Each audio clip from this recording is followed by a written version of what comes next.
Laughter bounced off the sleek glass walls of the rooftop restaurant. Fine wine, glinting silverware, faces glowing with candlelight and concealed malice. Then he said it.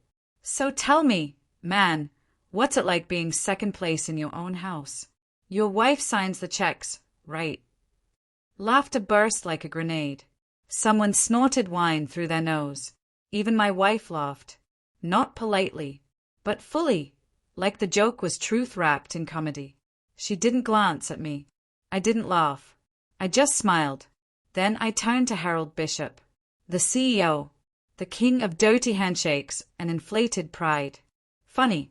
But tell me, Harold, how does it feel to realize that I own 90% of your company?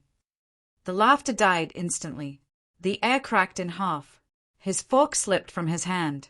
Wine froze midair in crystal glasses. My wife stiffened. His face? Ashen. That was the moment everything began to unravel. Once, I loved her. 12 years. 2 golden retrievers. 1 soul-shattering miscarriage. We built dreams on microwave noodles and second-hand furniture. She left her teaching job chasing boardroom dreams. I held her through rejection after rejection, whispering, "You're made for more. Don't stop." I took on side gigs, freelance projects at 3 a.m., building something no one saw, because I believed in us, until I realized she had stopped believing in me. It started small. You just don't get how the world really works, babe. Then came the sighs, the sideways glances, the phone flipped face down, excuses, missed dates, and eventually, perfume and a scent that wasn't mine. Jeremy, a junior executive with a cushy grin and hands that never did a day of hard work. The man who called me a loser over wine and steak. I watched quietly for months. She didn't know her photos auto-synced to the cloud. Forgot I was the one who set it up on her old laptop. I saw it all. The hotel room selfie. Her red dress puddled behind him. Messages full of stolen plans, hidden touches, and my erasure.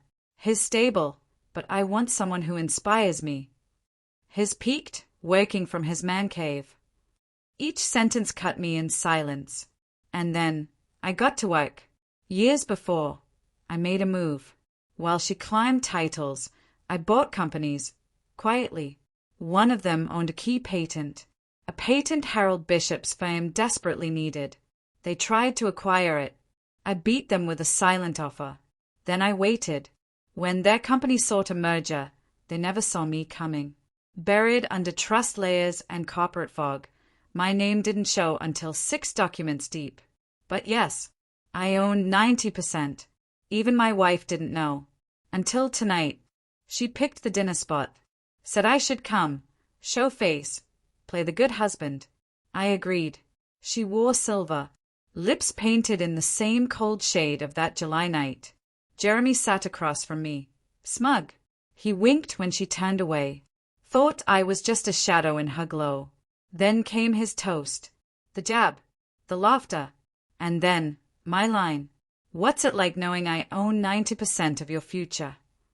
Gasps. A wine glass shattered. Harold's fingers twitched. What the hell are you talking about? I kept my tone measured. You should have researched the shell companies. You'll find my name eventually, right around page 6 of the trust filings. He turned to my wife. She looked at me like I was a stranger. I leaned back. Calm. And as of next Monday, Jeremy's department, gone. Jeremy's smirk collapsed. You can't do this, she snapped. This is my career, everything I worked for. I leaned closer. You laughed when he called me a loser. That was the moment you lost it all. The collapse came fast. Jeremy was escorted out the next morning. His team dissolved. Harold, fired. His shares quietly devoured. She tried to come home. With tears, regret, scripted sorrow. But I'd already prepared. I handed her the envelope. Divorce finalized.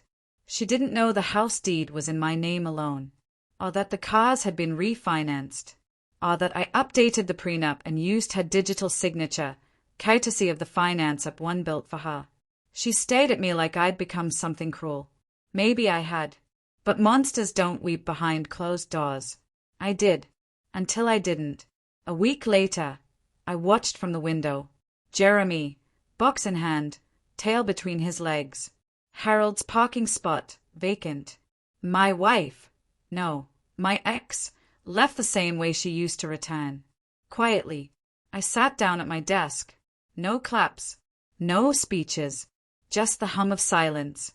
And peace. People root for the underdog until he grows teeth.